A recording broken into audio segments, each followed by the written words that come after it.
আসসালামু আলাইকুম, আমি মোহাম্মদ আশিকুর রহমান।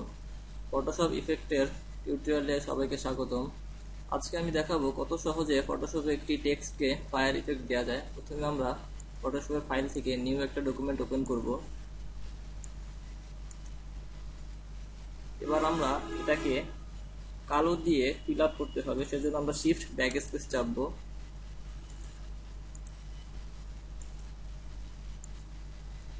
এবার আমরা নতুন একটি লেয়ার ওপেন করে সেখানে টেক্সট লিখব। এখান থেকে আপনার পছন্দ মতো যে কোনো ফন্ট আপনি সিলেক্ট করতে পারেন।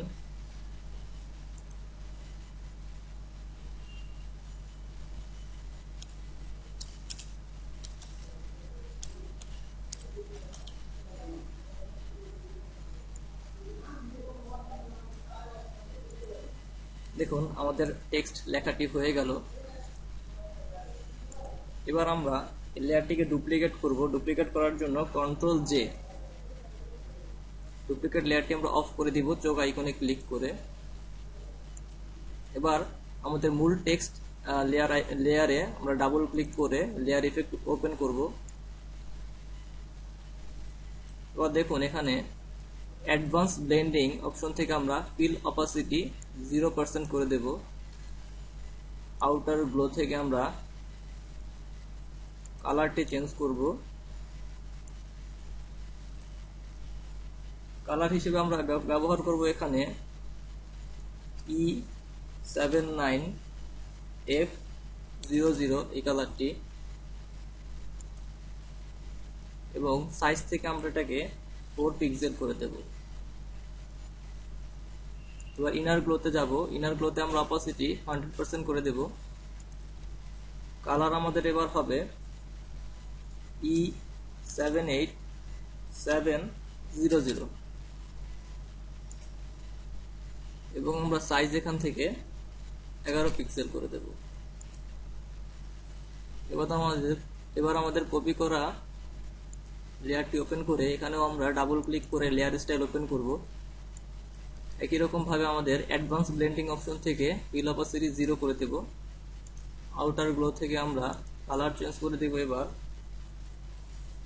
DD300।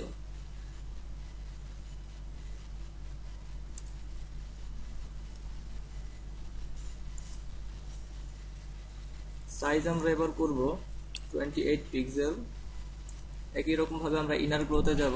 ইনার গ্লোতে আমরা ফিল অপাসিটি 100%। কালার আমরা দেব E9B200। সাইজ দিব আমরা 18 পিক্সেল। দেখুন আমাদের টেক্সটের কাজ শেষ। এবার আমরা টেক্সটে কিভাবে ফায়ার ইফেক্ট দিতে হয় সেটা দেখাবো। প্রথমে আমরা এখানে রাইট ক্লিক করে রেস্টারাইজ টাইপের মধ্যে যাব। তারপরে দেখুন এখানে আমাদের স্মাজ টুলটি সিলেক্ট করতে হবে। অনেক সময় এখানে ব্লার টুল সিলেক্ট করা থাকতে পারে, সেক্ষেত্রে আমরা রাইট ক্লিক করে স্মাজ টুল পাবো। এখান থেকে আমরা ব্রাশ সিলেক্ট করব। ব্রাশ অবশ্যই 20 পিক্সেল, পরবর্তীতে কম বেশি করা যেতে পারে। হার্ডনেস 25% এবং স্ট্রেংথ 75% রাখতে হবে। এবার আমরা দেখুন সিম্পল ভাবে এখানে ড্র্যাগ করব। ড্র্যাগ করা হয়ে গেলে আমরা কন্ট্রোল চেপে এখানে ক্লিক করব। দেখুন সিলেক্ট হয়ে গেছে আমাদের। এখানে সিলেক্ট হওয়ার পরে আমরা কন্ট্রোল শিফট আই চেপে ইনভার্স সিলেক্ট করব। এবার আমরা ডিলিট চাপবো। আবার আমরা কন্ট্রোল চেপে এখানে ক্লিক করব। তারপরে আমরা নতুন একটি লেয়ার ওপেন করব। নতুন লেয়ারে আমরা শিফট ব্যাক স্পেস চাপবো।